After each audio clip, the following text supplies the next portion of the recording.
Curious you should mention that. Uh, Over my shoulder is uh, uh, next to the plant is a wall at Miami-Dade Juvenile Detention Center. And that's their wall of shame.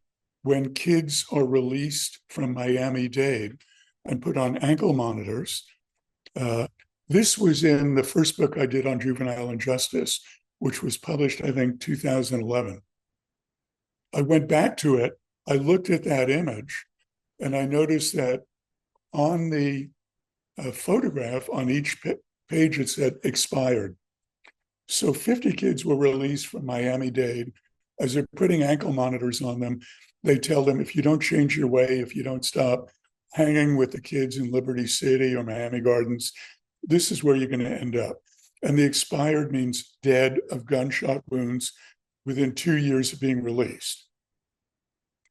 I went back and looked at that image and I noticed that on each image, name, date, telephone number, address, arresting officer, there's so much information on it, it's ridiculous.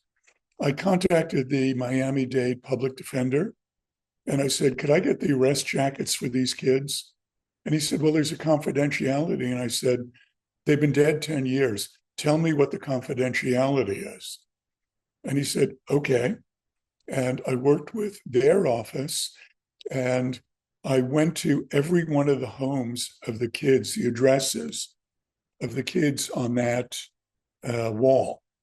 And I would stand out in front of, and also had to convince my wife that this was sane.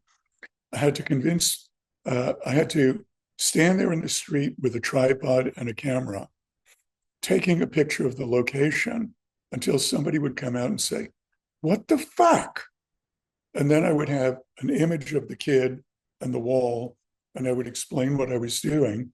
And then I would get the story about, oh yeah, that kid was on the spot where you're standing. He was shot. There was chalk marks there 10 years ago of that kid. I had written in advance. I got a lot of return envelopes with nothing. But then I got some telephone calls. And then I pursued a few of these people more in depth. And then I'm going to swing around this way.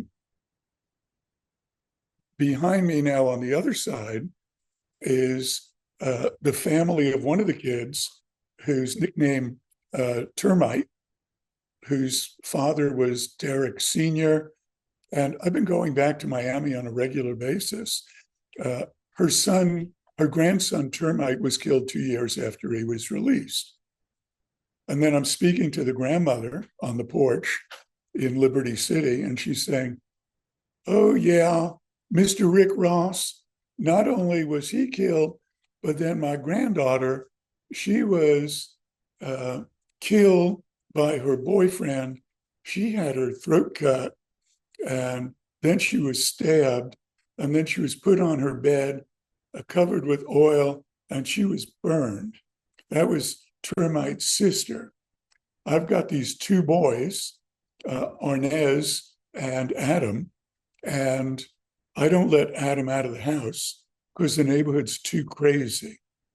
Since the original visit, I know he goes out of the house. I know he has a job. I know he has a girlfriend. I know he's working. And Arnez, who's a little more street savvy, but I've been talking to the family and I go down there on a regular basis to Miami, and I will be down there again probably in March. And it's just a different world. I spend a couple of hours sitting on a chair. Often I sit on the floor and listen to Brenda talk about her life. And the way she talks about violence is the way you and I would talk about a shopping list that we're making going out to Costco. Completely dispassionate about the events around her. She's probably 12 years younger than I am, but I would venture to say she has a few more health issues than I do. And I'm looking at another community and I'm always learning. I feel I am odd man out, and certainly at a more seasoned age, I'm no threat to anybody. And I'm not of the same color, same age, same background. And I'm just a curiosity where I'm willing to spend time and explore who they are. So there is a situation where I photographed at least 14 or 15 years ago, and it's still evolving. It hasn't stopped yet. And that was one of the few instances where, I mean, you're involved in the art world, you try to see what's going to satisfy your ego. The first time I went down to Miami, I was talking to the National Gallery of Art, and they were acquiring some of my work. And then at a long shot, I did the first portrait that I did of Brenda and her family, like on a weekend. I sent it to the curators in DC, and by Thursday, they had acquired the image. And it never happens like that, ever.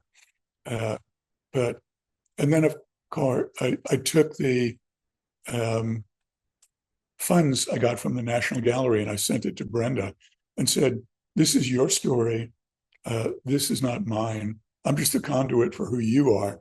You and your story are going to be in the National Gallery with your grandchildren. And this is what they've compensated you for, the honor of you telling who you are, what's going on in your life.